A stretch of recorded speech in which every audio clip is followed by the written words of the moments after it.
Sumal Shaw is both my neighbor, Yep. so that's how we got here, and a good friend, and our dogs have play dates together and stuff like that. But more importantly, he's a musician, and he started a band with his brother. Yep. And I'll let him tell the story. But as far as I know, you don't have a huge marketing budget on this thing. We do not. Yeah. It's all been pretty much social media, and they just performed at South by Southwest, which is one of the, of course, big premier venues in the country. So I invited Sumal in to come and talk about how he's done it on play some stuff for us. We have videos and the whole thing. So yeah. Why don't you go ahead and give him an introduction, and I got your links set up right here. Cool. And go for it. Okay. Thanks for coming. Yeah, sure.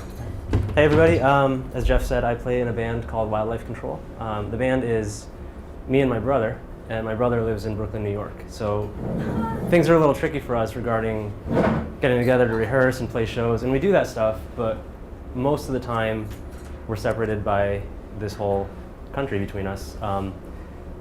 So we kind of like to say we're a band from the internet, because there's a lot of people who are constantly looking for music online, and there's a whole audience there, probably more so these days than there are people going out to see independent bands like us live in concert in the city. So we love playing shows and stuff, but we also love being able to connect with people online, and a lot of that happens through social media, and a lot of that wasn't even possible a few years ago, because before YouTube, how are you going to put a music video out? You'd have to go through MTV or VH1. Before Facebook, like in Twitter, how are you going to reach people directly? So we're really thankful that we can even try to do something crazy like this, like try to run a rock band without living in the same city. And we've learned a lot of lessons, and it's been a lot of fun. It's been very challenging, but it's been a lot of fun. So about a year and a half ago, we started getting ready to release our first song, and nobody knew who we were, and we had nobody, like 0 fans on Facebook, 0 followers on Twitter, 0 subscribers on YouTube, and we had just gotten a SoundCloud account, and SoundCloud is a big social network for musicians, and we knew that would be important for us. And so we were thinking, how are we going to reach an audience out there? How are we even going to try to be this kind of like band from the internet sort of thing? And we discovered that SoundCloud provides all these tools for being able to do really cool stuff using the audio of the song we made in your web browser. So we thought, let's make an interactive music video that uses the SoundCloud tools that they provide to show the video in your browser while the song is playing. So that sounds kind of weird to explain, but it's probably easier if I just show you that, and then I'll talk a little bit about it.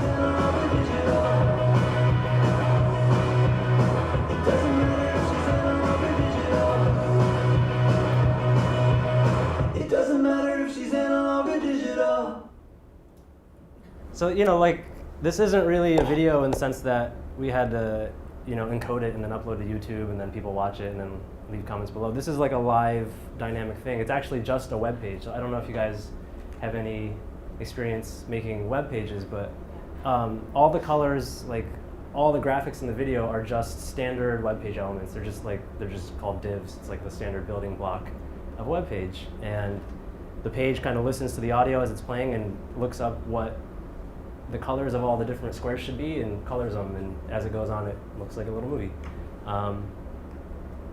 So this was, kind of a new thing, and we worked really hard on it, and as Jeff said, we had no budget really, so it was just us, like, nights and weekends in our respective houses and on our laptops working away at this, and we put it out there, like I said, to 0 audience, and emailed a few blogs about it, and it got picked up on Wired, and then somebody posted it on Reddit.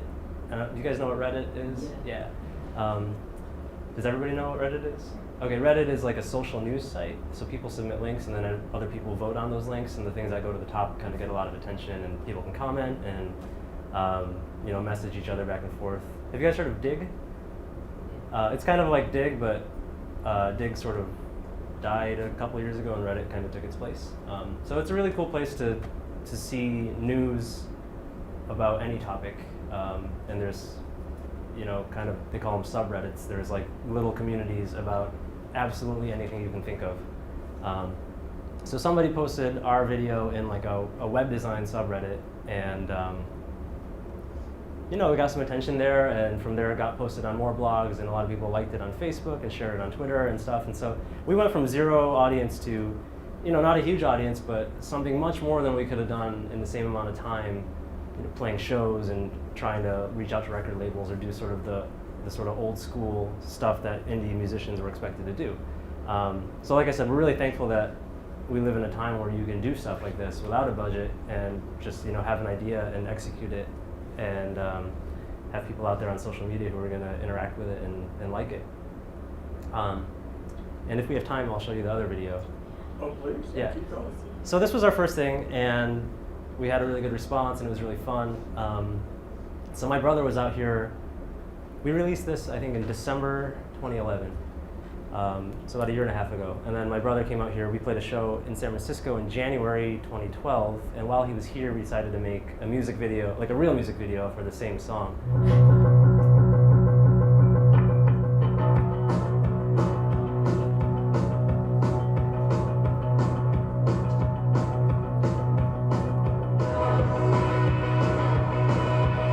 It doesn't matter if she's analog or digital.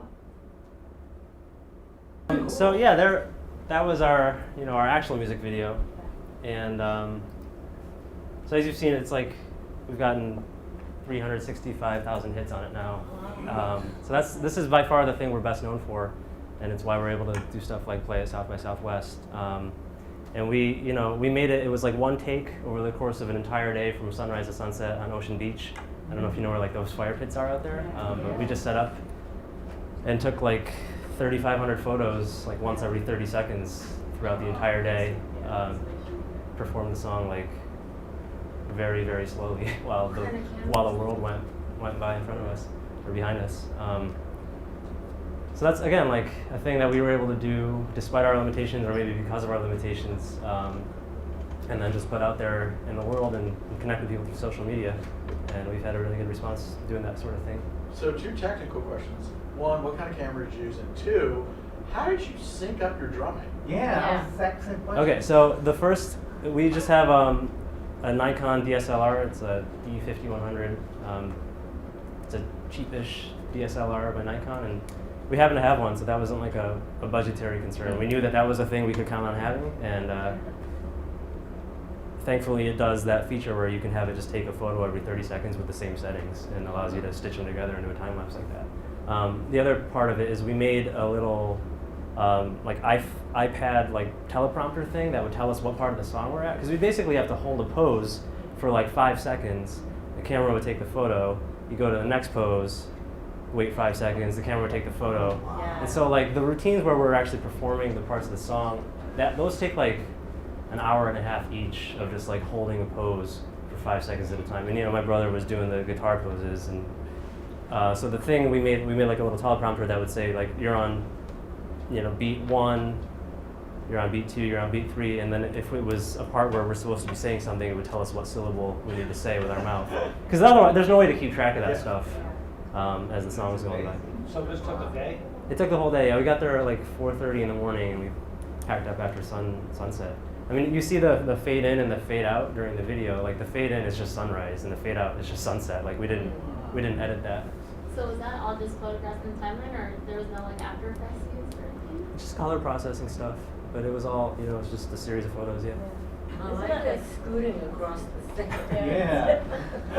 That's our special effects. Yeah. I mean, I wanted to commend you. I mean, I know that takes forever. Oh, thanks. to do, 'cause, yeah. We got really lucky too. So that was January on Ocean Beach, which should have been foggy and cold, but it was this beautiful day. And actually, the day before we got rained out, and we tried it until like 10 a.m. and we were just dripping wet and miserable. We're like, this is not going to be a fun video to watch. Noticed later that the camera was out of focus, and it was just like, oh god. So I wanted to ask, how did you set up your iPad as a teleprompter? Did you use a certain software for that, or you just kind of designed your own? We just made our own thing. Yeah. There is a teleprompter app. Oh, really? Would use it, Oh, yeah. okay. Yeah. They're like, well, you know, I came in late. And Yeah, so, you actually missed a really good First beginning, one. but that's yeah, all I right. think- But I didn't know that, I mean, I thought when I started seeing, I thought it was a professionally, I thought it was someone like, some studio produced that. Well, there you Well, go. thanks. You know, I'm thinking, oh wow, this guy represents this, I don't know, some studio. I didn't know that you did it on your own. So did this video get you your shot at South by Southwest? Not directly, but this is the thing that got us many other opportunities, which we try to capitalize on. And you know, we've tried to stay active. We've released a bunch of stuff since then. But like I said, most people know us for this song and this video because it got on a lot of blogs and a lot of different social networks and stuff, and generated a lot of attention for us. Is that an original song? Yeah, that's our song. So, Symbol, can you talk a little bit? I mean, it's slightly off the subject, but since we have you here, you know, Spotify, you have your album on Spotify and Mhm. stuff. For those of you that, you know, don't have Spotify or know how that works, maybe you can just tell us, how do you get an album up there? What do you guys get, you know, royalty-wise? Sure. Is it more of a promotional opportunity than a moneymaker, or how, just... Well, so Spotify is very clearly the thing of the future. It's, you know, it's all the music in the world, and you can listen to as much of it as you want, either for free with commercials or for like $10 a month, and it's basically like you own all the music in the world, and it's really high quality, and clearly that's what people want to do. It's like, you know, What's it called? Spotify, yeah. And there's apps, and you can use it See me online. later, because I can get a free month if I sign you up. You rock. It's not really that hard to get your music on there. So there's all these services for independent artists to distribute their music. Like there's TuneCore, there's CD Baby, which is the one we use, and there's all these ways you can get your music onto iTunes and Spotify and all the different services, and that's actually become a pretty easy thing. So it's, you know, like, it's becoming less clear what it is to need a record label, because it used to be you had to go through somebody to get a distribution deal, and you know there was a lot of infrastructure you had to contend with, but all that stuff is crumbling, and you know, it's like it's the age of indie, right? And then social media itself, like, you know, you have Twitter and Facebook and all that. Yeah. I'm just wondering, have you seen like that really take off, like after South by Southwest or before, or just how did that all come together for you? It's a lot of work, and honestly, it's like a double-edged sword. It's great that we can be an independent artist and connect directly with fans and generate our own momentum and not have to worry about, you know, management or labels or whatever. On the other hand, we have to spend a lot of our time doing stuff that we don't find to be all that fun. Like, come up with a clever Facebook post that's going to get like 50 likes or whatever, and it's like we'll spend 2 hours on that, and we much rather would have been writing new music or working on videos or doing the stuff that we want to do. So it's not all glamorous. Like, there's a lot of just grunt work regarding social media. Like, you have to just put in the time and be consistent with it, and most of the stuff you put out there is not going to get a response, but then when it does, it's really rewarding. What are you doing about building your brand? Because that seems to be where, I mean, even you mentioned pop artists, but Yeah. pop artists are building a brand and they tour. Right. So that seems to be where the money deals are. Right. Well, they're not building the brand. Yeah. Their people are building the But, brand. I mean, But it's a great question. So but before social media, bands were touring Yeah. and making money. Right. So are you? But they weren't worrying about their brand until they had an agent and a manager and a Well, label. I mean, even bands in the '50s toured to get their name out there Sure. before they got a record deal. So, what are you doing to build like your brand with social media? Because you know, T-shirts, things like that. Yeah. So we're not so worried about T-shirts, but I mean, I just we work a lot. We work a lot on our brand. It's like it's one of those things that we don't love doing, but we have to do because we're working for ourselves. I can like pull up our website. Yeah, sure. website. Yeah. So like this is our. Whoa. Why is this so zoomed in, Jeff? Okay, so this is our website. It's like got all our stuff on it, and you know, this is our blog and our releases and our posters and our shows and everything we put out. Like, it's a nice big thing, and you know, like, you can play our music right on our site. This is our new single, and you know, it's like it's all tied together. There's a lot of thought put in. Like, here's all our social media places where you can find us. You know, our video, our album. If you want to see our photos and stuff, like, you know, we work really hard on having a really professional presence, like on par with any other household name band. And I don't think selling T-shirts is going to help like take that Well, any I farther. mean, I know that was just an example, but Yeah. like it's a good example of like you're expected to do A, B, and C if you like consider yourself a serious band. But we found that like a lot of those common wisdom things don't actually move the needle at all. And we've learned a lot of those things the hard way by sinking a lot of time, energy, and money into things that don't really pan out because they used to work, but they don't anymore because people are being. I think the flip side of social media is that people are being inundated with noise all the time. It's like, buy this, check this out, get my shirt, download my song. And to try to stand out from that is going to be the challenge going forward with social media. Yeah, the music industry and bands and lack of a music industry, and then we have radio and internet radio and streaming audio and stuff like that. So Aaron Harbour is our, I don't know what your official title is. That's complicated. It's complicated, but Yeah. he does a lot of the technical stuff and runs the student and community radio station that we have here at Peralta. You all know we have a radio station, right? Yeah. Yeah. So it's called Ninth Floor Radio. He'll explain it in a second. the big center. And he's been, well, you can do that. And he's largely responsible for on the technical side getting the thing out. And we've really grown a lot of listeners. We just got the numbers recently, so we'll just talk about that and Yeah. stuff. And he's just going to talk about internet radio and that. And there's Jay sneaking in. And when he's finished with radio, we're going to move on to video. So, Yeah. Aaron, with that, go ahead and tell them a little bit about your background and all that. Sure, yeah. My name's Aaron. We already covered that. Let's see, I've been DJing and doing music type things for, I don't know. Think about it, it makes me feel very old. About 15 years or so, DJing off and on and producing music for about that as long. I also work in the art world as well. And prior to working at Ninth Floor Radio, I was just DJing in clubs and things, but then had a day job doing restaurant management type things. And eventually that kind of hit a crossroads. I left one job because I wasn't pleased with the way that the job was treating my employees, and it stressed me out. And I took up an internship working at the young, but not, it had been going for a little while, Ninth Floor Radio. Ninth Floor Radio is internet-only college radio. So it's not on the air, you can't get it in your car, you can unless you get it online in your car through your iPhone or something. It's internet only, podcast produced here at Laney College for the Peralta colleges. There were less shows then, there's a few more shows now. I started out just helping out with various recording and making promos and things, and now it's what I do for a living. A bit of a living anyway. Well, thanks. So yeah, thanks. This is our homepage. We have lots of very different kinds of shows that I think are a pretty good representation of the Laney community, the Peralta community, ranging from something that's more of a funk show, like this. I can show you, for example. Let's go to a page. Each of the shows, the DJ will come in more often than not once a month and record maybe a 2-hour show, which used to be our main format. And then all of the shows that they've recorded are kept together on a page for them, so you can watch or listen to any show that they've done. Like we keep a full archive up of all the shows. This is a new show, The Big Payback. It's like a funk show. This browser. You are checking out The Big Payback Show. I'm your host, Dr. Cyclops, and today we have a special show. Great We'll picture. be playing a live, exclusive recording of George Clinton Parliament Funkadelic from March 29th at Yoshi's. And we're also going to have a special show, Cypress Hills, coming to San Francisco this weekend, April 19th.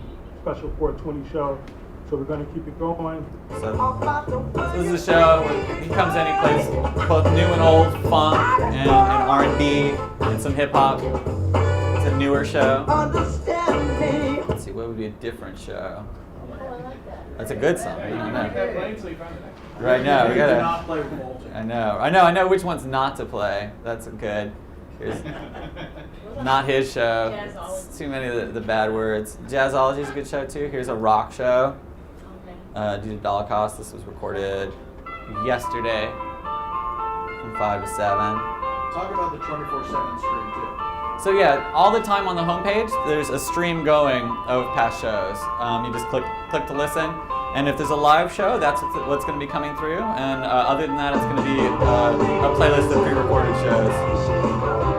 Nothing's ever loud enough. It's another great show. This being today, and I'll just let it play and turn the volume down. Here's the volume. So our station used to be on the 9th floor. That's why we're 9th floor radio. It used to be at the top of this building right here in a windowless floor in a little tiny hole. It was beautiful. We now are not, don't look at that. We are now no longer on the 9th floor. We're down 8th Street. I guess it's 8th and 5th in a small space, a more dedicated radio room. Smaller than we were, in like a smaller space than we had before, a little bit nicer. What was I going to say about it? These are posters that this particular DJ has made for their show. So she has a new show coming up. She'll make a little flyer. We'll add it to a little playlist. A lot of the shows are like this, are 2 hours, which used to be our standard radio session. But more and more, we're doing shows that are very short. Here's a weird show. This is the show I'm doing right now. Because we try to pay attention to the way people listen. And people don't necessarily listen to the station for 2 hours straight. Maybe they're going to pop in and listen for 15 minutes or a half hour. Some people will just put it on, but there are other people that are just going to listen to a song or two and turn it off. So we're trying to mix the links of shows at this point. So here's a show it's me interviewing an artist. I'll just play some of it. Questionnaire. But instead of having the artist talk, you do their voice. Current location. Anthony Vicenta, born in New Brunswick, New Jersey. Currently sitting in a house in Bernal Heights, San Francisco. Are you an artist, curator, writer, or other art-related This role? page, so What each do you one do will for be a a little living? info on the Pay artist. bills, etc. Mostly I'm an artist, I Oakland-based suppose, artists, but though they isn't mix that some San ultimately for Francisco others to people judge? too. The question of what I do to pay the bills is a good one. Seriously, I really wish I knew the answer to it. I have about negative 85 in my bank account at this moment. If you make art, is there a primary media you use? See more. When I make art, the primary media I use would be anxiety. Secondary media would include words, ideas, and to a lesser extent, images. That's a show. What is the difference, if any, between the art world and an art scene? It's kind of dry, but for the community that it's aimed for, it's just about the right speed.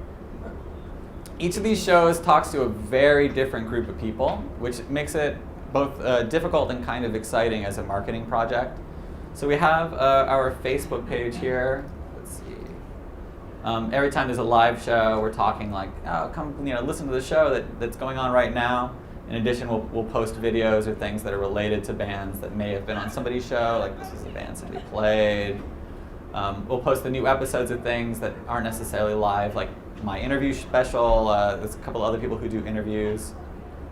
And some things work better or worse on the internet. Like my thing is 2 minutes long. So if you're on Facebook, maybe you're actually going to listen to the whole thing right there on Facebook.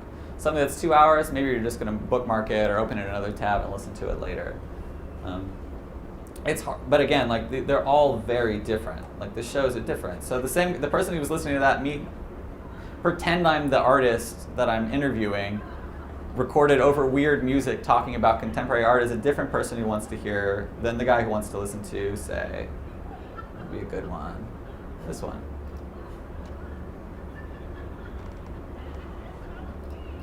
There's Blitz. This is a sports program.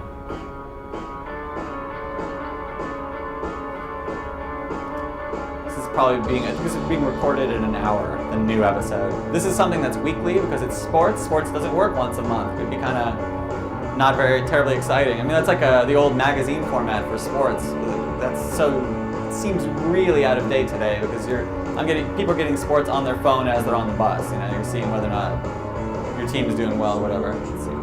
Let's start out. Any various sports. I just want to comment on the Boston Marathon bombing. Was this on Friday? A very sad sight in Boston at the end of the record. I think kind of eased the pressure off the team, and they went on ahead and handled their business. So this is two guys sitting in the room talking about sports, mainly Bay Area sports, but if it's the playoffs, they're going to talk about whoever's in the playoffs in that given sport. versus the Lakers. Talking about in a tough loss. They lost 118 to 116. So Aaron, Talk talk a about little bit the- how the- you use social media to kind of build the audience. Absolutely. So what we ask of our DJs, because it's so hard and each of the shows is so different, each of the shows we ask them to have their own Twitter page, their own Facebook page, so that they can go on there and promote to their people. Like everybody has their own crew of people, like every band or every genre of people that are like really into it. Like these guys talk to their sports friends on Twitter, like regularly during the show and after the show. Additionally, I would talk to, say, the art people before and after the show, or the rock and roll, the guys that are in the sort of indie rock scene, are both going to shows, talking to bands there, promoting those bands on their Facebook pages, etc. Social media is strangely complicated. Like was said earlier, it can be a lot of work. And sometimes it's fun work, just poking around, trying to find things that are relevant to just keep a steady flow of content going to your site. Sometimes it can be a pain. Like there's just nothing that makes any sense that you really feel strongly that you want to promote. Like for instance, for me, because I do a lot of Twitter, I'm using like TweetDeck, which is a really good software. That way I can monitor like many Twitter feeds at the exact same time, and I'm constantly like checking this and seeing if somebody's done something or somebody's said something that I can like interact with, or either at me or that I can like be like what they did. Like Amoeba, R.I.P. George Jones. We just liked that, which is how that works. What else can I say about it? We're trying to continue to evolve is a big part of it. It's a lot of responsibility. It seems really easy for someone who's coming into being a DJ. Oh, I'm just going to be doing this once a month. It should be totally easy for me to show up once a month for 2 hours, but it's surprisingly difficult for people to commit to something on that sort of a time scale and for a long enough period of time to build an audience. So we're doing a lot of work right now to focus on the shows we have and build the audiences for those shows, and in addition to create our own content. So what have you learned about internet radio that you didn't know before you started this job? A lot. I mean, how has it evolved? What's funny about it is it's really more of a splintering. Like internet radio has certainly evolved because it's Spotify and services like that sort of almost defeat internet radio. Like the thought that everything would move to satellite radio and internet radio as the way people got media is kind of is run up against somebody just going and opening a Spotify and going, I just want to listen to music that sounds like George Clinton, and then it's just making a station for yourself. So we're finding right now that it's more successful if you're creating specialized content, things that you can't get anywhere else. If you're just DJing pop music, then you're behind the game. People are going to get their own pop music. Or any one of a number of genres. So the more independent, the weirder we get, I think the more relevant we are. Ninth Floor Radio is on. We're on I think the iTunes. Certain, I think some of the shows are. And the aggregator radio sites were on there. Definitely, yeah. So how so you know I'm coming all the way back. So we have all these listeners. Nobody mentioned Ninth Floor Radio. Except me. Sure. How do we get these guys involved? It's a fair question. It's hard. I mean, that's like saying, how do I get? It's such a broad. There's so many options out there right now. It's really old-fashioned word of mouth is our best tool. Like when somebody that is a DJ has a large personal network in social media or just personally, their show gets listened to more, even if it's not the better show. And I think that's like because it's one thing to tell someone, oh, we have a good funk show, and then even if they're into that, it still might not become part of their routine. And that's the hardest part. So here we go. This is going to be the last presentation of the day. And we're blessed to have Jay Calhoun here, who is producer and director over at Peralta TV. Oh, bless him. And has done, and works with Josh and Angel and Mr. Harbor over there and all kinds of stuff. And puts together a lot of great videos for us, but he also runs his own video shop out there in the real world, does sports videos, music videos, movie trailers. So I brought him in to talk about how to get this stuff on YouTube and then the production values and all that. So with that, Dr. Calhoun. Thank you. I'm sure by now all of you, if you haven't figured out the power of social media and internet and YouTube, this class is giving you a course on that. But I can tell by the first segment that most of y'all know why we use it and what it's used for. I think it's underused or underdeveloped by a lot of users. I think even some of us in the industry do not particularly use it for its best intents. But by all strikes of any situation or imagination, I think it is one of the best ways to expose content to a global range of people without relying or depending on a television station, radio station, corporate entity, or whatever. So on that level, it's more empowering than you probably ever know. This will probably be the only time you have as much free will and access to do whatever the hell you want to do, according to the Constitution, than you've ever had in your life. And with that, I think that it's important that as a television station, as a budding music producer, as a director, videographer, that you utilize it for your own. So what we did first, and I'm going to show you first, is a couple of things that we did at Peralta when I first got there. The engineer had done some football games before, but there was no really major sports presence for our TV station. And I thought it was important that, one, as a television station, to me, the only reason that TVs now exist, the only reason we watch TV are for sports and reality shows, excuse me. The two things, sports and reality shows, are the only reason a tube in everybody's room exists. Other than that, we'd all be doing, phones and computers and laptops, honest to God. I'm watching NBA playoffs on my phone the other night while I'm washing dishes. I wasn't even looking at the TV and didn't care. I'm walking up the steps while the TV's on, looking at my phone as I'm watching the same game. So we nowadays don't have the constraints of having to wait for a tube. But when it comes to live sports television, with the exception of ESPN, ABC's not going to stream you the playoffs right now. So you have to go to someone's tube, someone's screen, and watch that game, right? Well, I mean, yeah, you could hijack it and rip some stuff off, but the majority of us go to a bar, go to someone's house, and watch it in front of a screen. So my point again is that those are the only two mediums that actually occupy people's time or make you go watch a TV. Outside of that, you don't have to watch TV. So we wanted to put our stuff a little bit more accessible because the same thing was that. On Fridays, we did a live game, and that was the only way you got to watch the game, was Fridays live on TV. We had no YouTube exposure. We weren't, I think, we have a YouTube account at that time? No. Probably not, you know what I mean? So there was no other way. Yeah, and there was no other way that you could get anything from the Peralta colleges, via sports, promotion, anything, on this beautiful worldwide marketing tool that we use as fodder and put booty shaking videos on. So we created Ptv Sports, which is a subsidiary or a side thing of Peralta TV. And it was dedicated only to all the sports of the Peralta colleges, not just Laney, Merritt, College of Alameda, and when BCC gets a chess club, I'll go film their stuff too. So, they have a bicycle club. Really? Yeah. That's cool. Competitive cycling at BCC? Bicycle. Yeah, competitive cycling. Competitive cycling. Over the past 5 years, we've accumulated about 50 videos related to sports.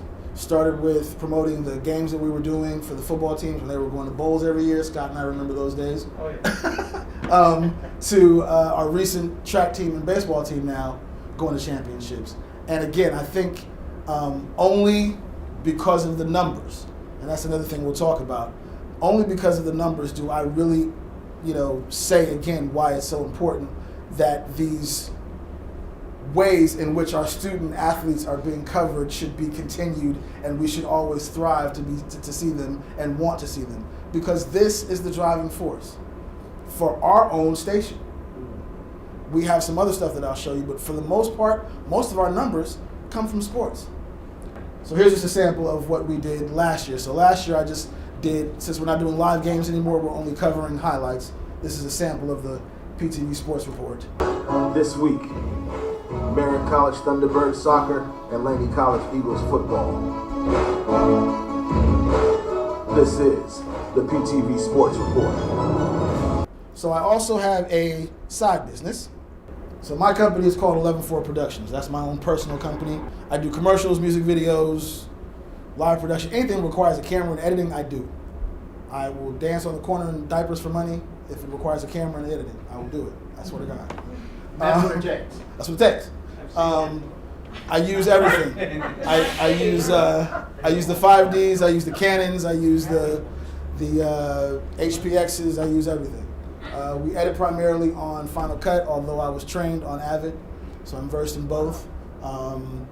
And I will show you the latest music video I did. Just do what me tell me for the same style and make sure that everything will get done.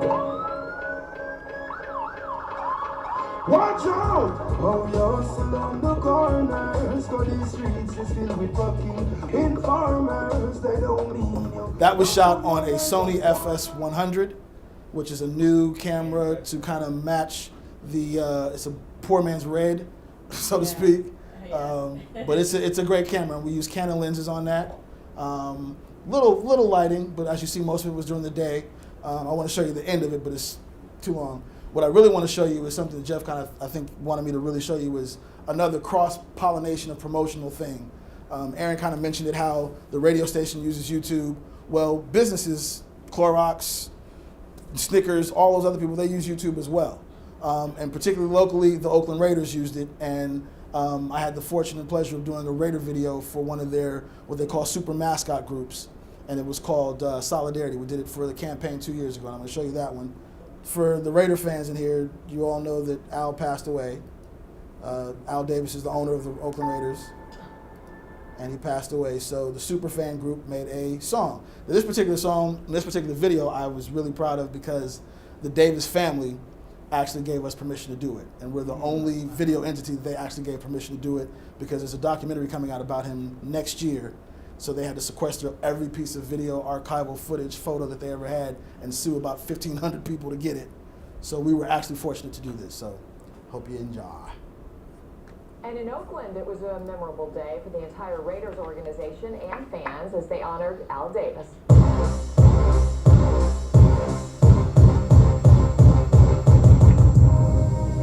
I want to say one thing to the fans and the great players who wore the silver and the black in the past all over the country. And I want to pay tribute to my partner, Ed McGaw, who died this winter. Again, you were magnificent, you dominated. And I love all of you, you know that. Thank you very much. Just listen. For everything that you gave and you gave for us, that's the reason why it's rated in all of us. Ashes to ashes, never with your name built up.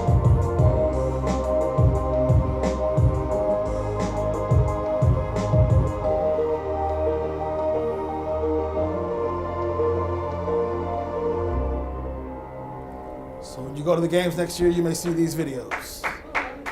As I said earlier, this is the most empowering time ever. And I literally, within the past 5 to 10 years, have embraced the understanding of that. Because it allows you so much. Now, it's almost kind of that, I don't know if many of you seen Malcolm X, the movie Spike Lee did, but it's like that comedy said where you gave this man, no one man should have this much power. You know what I mean? Now, definitely there's a requirement, and Aaron touched on it, and I'm sure your class has been touching on it the whole time. There's still this element of promotion that we all seem to forget. Just because you're on the internet and got a link does not mean people are going to just automatically flock to it. You have to put the word out. You got to tell them every day in some respects, which is kind of what we do at Peralta TV. We send out announcements every other day saying, hey, go watch this. Hey, what are you doing? Go watch this. Hey, what are you doing tomorrow? Go watch that. So it's important that even as you budding filmmakers, entrepreneurs, or whatever, use this medium, you can't just throw it up there and expect people to go to it. You got to promote it. And with that, though, is that sense of accomplishment, is that sense of feeling. One of the things we didn't get to show you is one of our shows that I produce that the television station has been thankfully gracious enough to put on the air is a show called Ground Level Perspective. And what we do is kind of a lifestyle magazine show, and we go around interviewing people and put them on TV. Well, one of our interviews this year was Gary Payton. Gary Payton is famous in Oakland because he played at Skyline High School in basketball, went to play for the Sonics, the Heat, won a championship. Well, he just got inducted to the Naismith Hall of Fame 2 weeks ago. So we had already had 30,000 hits on the show because of his name. He'd been in China doing some stuff. We showed him the video. So he sent it to all his friends. And literally, our hits went from 1,000 to 30,000 in weeks, right? Once we found out that he was nominated, I reposted it on Facebook. And I think Josh did the numbers this week. 22,000 hits in 1 month. In 1 month. We're Little Props TV. We didn't put out no big flyers. We didn't put out no blab. We ain't no press. Y'all don't even know about it. You go to the college. You know what I mean? So, I mean, it's so empowering to those who are in this medium. Even if you're not. If you have an event that you want to promote, use YouTube. Swear to God. Josh brought it to me about 4 years ago because we were having this debate on our website whether to host our own videos and our own content, because at the same time YouTube was having these conflictions or restrictions rather. You can't use this. It can't be this long. You can't do that. So we were like, we're going to host our own stuff. Well, Josh was like, no. They have a platform that services everybody. iPhone, Android, video, iPad, on your phone, off your phone, computer, whatever you got, you can get YouTube on your TV now. It's a button on your new smart TV. So it's the only platform, honest to God, that you ever really need for everything. And that's a damn shame to say that. The only thing you really need to do, to be a journalist or a filmmaker or whatever, is you go out there and you create an account, right? Just walk them through the steps. So for my personal, I created an account. Simple as hell. Give them the email address that they can verify. You put your demo. Now it's even to the point where you can personalize your page. I got my picture on the page, and my little logo, and my name and number, and my website, and all that kind of stuff. But it also allows you the ability to. A friend of mine and I were talking about this the other day. To create your own channel. Everything right now is based on content, right? The only way that I keep a viewer is my content. It's not my commercials. It's not how many celebrities I got, it's the content. If I got you on my content, the rest is all cake. You know what I mean? So people now are using YouTube to say, look, I got my own TV station. I don't need ABC. And if I got 100 episodes of something, guess what? You can get them all on YouTube for free. So those are the kind of things that go on right now. Yes. Yeah, so why don't we open up to questions? Yeah, how does YouTube make its money? Does it advertise, so that it potentially always be free? The beauty of a YouTube and a Facebook and all those things on that level, one, I tell my clients all the time, don't worry about how they make their money. They're going to make their money. The beauty for you is that they're going to make their money. They wouldn't have put it out there. They're going to make no money. I just don't want to give them mine. You're not. But you are in this essence. You're giving them access to people they wouldn't have access to. But at the same token, for that exchange, you're now getting access to people you wouldn't have access to. There's no way that I can reach 10,000 people with one click. I don't know 20 people that I like, let alone, 10,000 that I would trust to watch one of my videos or watch one of my pieces of work. You know what I mean? We have a show that we produce where it's called Peralta Matters, and I host it. I'm very particular about who I put that out to. Because I don't want you ragging on me. I don't want to see that on Facebook and look at his shiny head and he wore the wrong suit. I don't want to see that. That'll fuck up my little ego. I can't do that, right? So I'm very careful on which ones I promote that to, which entities I show that to. My video people don't care about that, and they wouldn't understand the dynamic of the content. However, again, back to the point of you setting up your own station allows you now this access to tell people what you want them to watch, how you want them to watch it, and when you want them to watch it. Yes, sir. I definitely agree with you with YouTube and podcasts and those things kind of being like a revolution in media, and there's more opportunity than ever before. And actually, to be honest, it's really kind of refreshing to hear that viewpoint because I don't know if this is just my experience, but in the journalism school in general, most people are freaking out. And I think it's awesome. I think it's incredible what's happening. You know why they're freaking out, though? You know why they're freaking out? Yeah, well, because they're not going to have jobs. Thank you. I was going to say all our jobs. I brought this up before with a gentleman from the band, and just what do you think? Obviously, you're empowered. You're finding work in this, but what are we going to do as a society to compensate the fact that coming full circle again to social media and journalism, it's not just with the music industry, it's with journalism, with everything, with music. I used to play in a band. Now instead of paying each band member $50, you pay a DJ $50. Yeah. And now you pay Pandora $10. Yeah. And so it's how are we, just a brief, how do you think we as a society are going to compensate for that? With every acceleration becomes the responsibility to keep up. You know what I mean? We went from Ford buggy wagons to motorized engines, and how are we going to be able to handle this amount of horsepower? And we're going to have a bunch of wrecks on the freeway. And it's going to require the responsibility. For instance, I think there's way too much fodder going on around here. There's way too much not essential use of this great technology that we have in front of us. However, there's somebody that wants to see Shanae and her 14-year-old self shake her booty in front of a mirror. I don't know why, and she's got more hits than the thing we did on the anthropology class, or that's the dynamic of the business. However, it is also important that you understand that with the empowerment comes that it's now up to you to create that content that's relevant to. Let me switch the. James Brown was asked 2 questions, right, by Ray Charles. What is the audience you need to play to, and where do you find that audience? And the answer to that was, if you need to play to 20,000 people, then you need to do everything 20,000 people need you to do to get you to play to them. If you need to play to 20, then you don't care.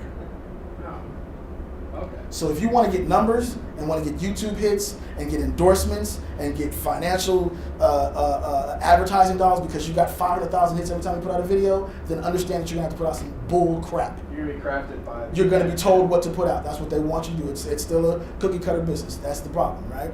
If you're all about making your own content and creating what you feel is good for you and doing you, then you don't care about those numbers. And you will have an opportunity for whoever and their mama wants to go see it. You got a link to give them, and they ain't got no qualms about, I couldn't see it because I didn't get to see it. No, you ain't got that. You got a computer, you got a phone, you can watch my stuff. Yeah. That's you the computer, you can upload it. You don't need a totally. studio. You don't need a studio. money It's totally it's taking away the excuse of I don't have that station over here. You know, honey, we don't get that in Wyoming. Okay, no problem. Go to YouTube. You know what I mean? So it's internet in Wyoming. right. Exactly. So it's a double thing, but I think it's definitely out there to make the money. I mean, I'm not raking hand over fist, but I make a living, and I do it because I enjoy it, not because I'm trying to make some money. You know I think that's the best. I think that's the best aspect of it. Is that only people who really want to do it because of this self-promotion, because of this aspect where people, if they're doing it on their own, can make it and make a living doing it. I think that's changing. Like it's shifting the paradigm away from a corporate crafted image for journalism, for music, for art, etc. And now people have more empowerment to be able to just create something for themselves, and you don't need that $1 million investment. No, you don't. Now my professionalism is issue. My professionalism tells you also that there's a standard which we have to meet. There's an etiquette. There's a way we have to put our stuff out. Don't put out trash and then call yourself a filmmaker. Because now when I put it out, they're gonna be like, "You're like him." No, I'm not. I'm nothing like that. So there's some other things. I'm sorry. You're on. Yeah.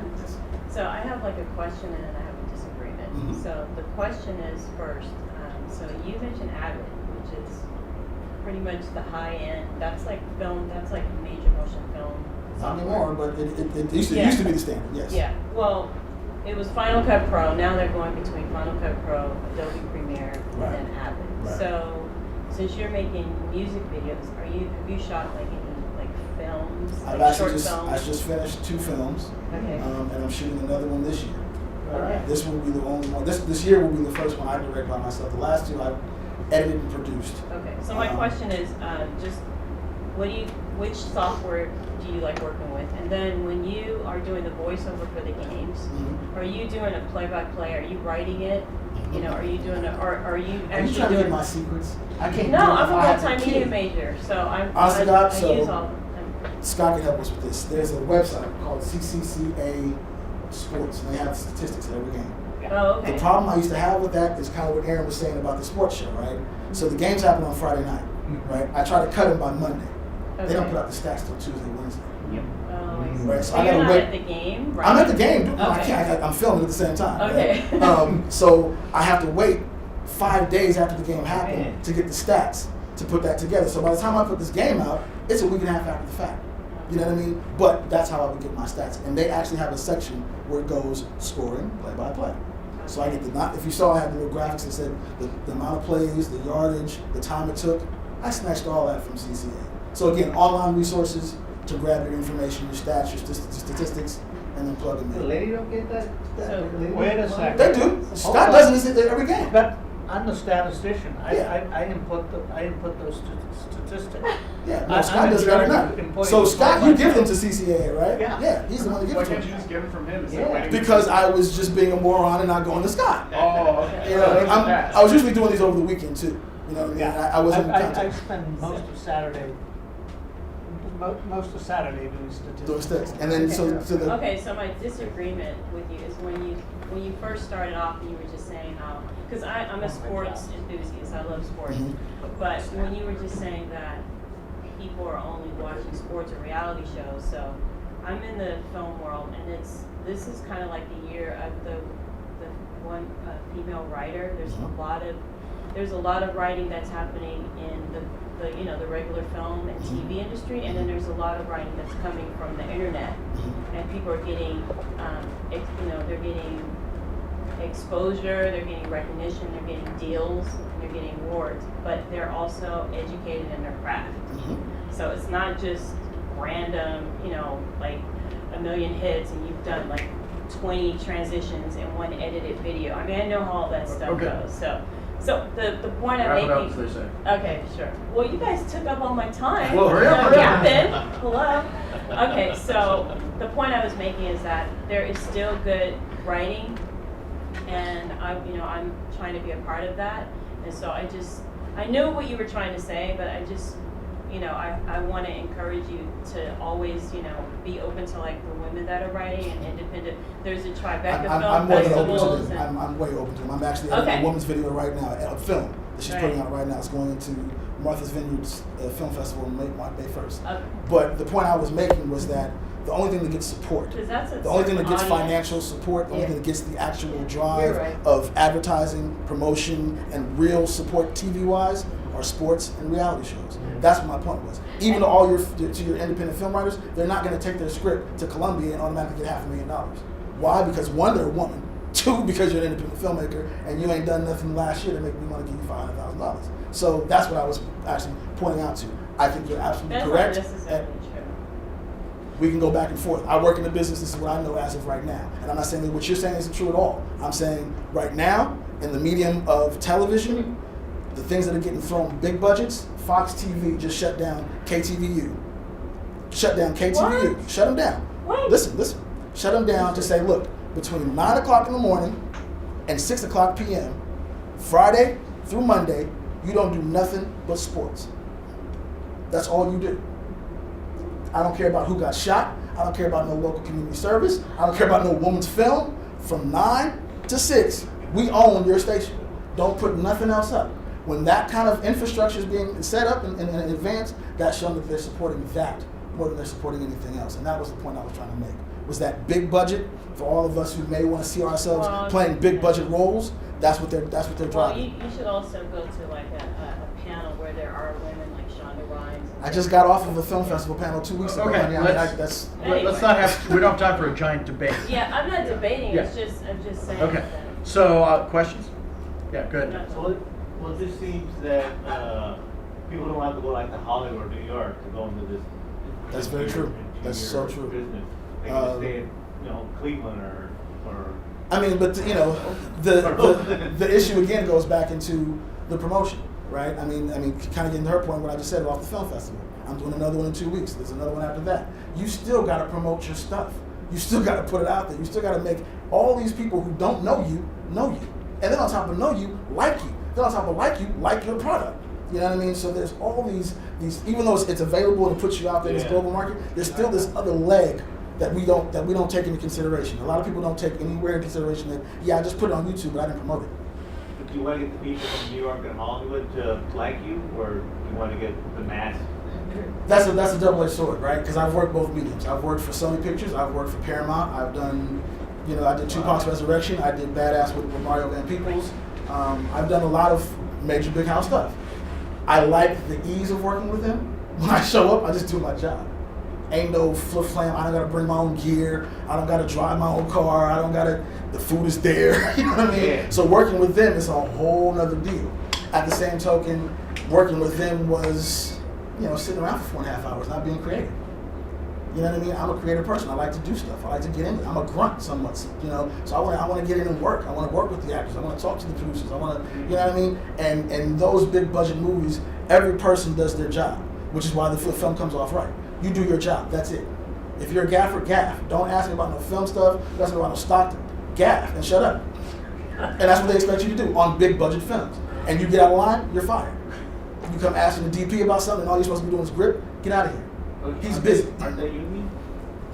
That's the next thing I do. So we got about 2 minutes left, and I'm gonna ask a question. So, I don't know who it was. Somebody famous once said, like, the word, what's worse than people not talking about you, or talking about you, whichever way it goes. How important nowadays is it in social media. Now you got Facebook, you have Twitter, you've got all this stuff out there. How important is it for people to like you, to make good comments? How bad is it to get a bad review, or is it, hey, they're talking about me, I don't care? So personally, it's great either way. Business, you never want a bad review. That bad review will stick with you more than any one good review ever will. I've had one bad review on YouTube. I've had one person comment on YouTube that they didn't. It was a technical thing. It was a copyright infringement. I used some piece of footage that they used, and so that one strike, I swear to God, you guys, lost me 9 months of people watching my stuff because I had this strike. I had this X, and YouTube was good about that. It's almost like the Scarlet Letter, right? They put this big ass. He violated the Trump. We don't want to watch his stuff. And I had this thing for 9 months. No one would watch my stuff. I swear to God, I couldn't even put it on my own channel. I had to put my own stuff on other people's channels to watch it because they were like, so a bad thing can totally kill you. However, in the personal world, it's great. Bad press is good press. Good press is good press. It all works relative. For businesses, I heard a person tell me a long time ago, never allow a personality to be the spokesperson for your business. Because once they stop liking that spokesperson, your business is done. So your business should always stand on more than a personality. Your product, whatever you're giving, should stand on more than a personality. So if you got to depend on someone liking you, then your product isn't worth anything. All right. Thank you, Jay. Thank That was y'all. great.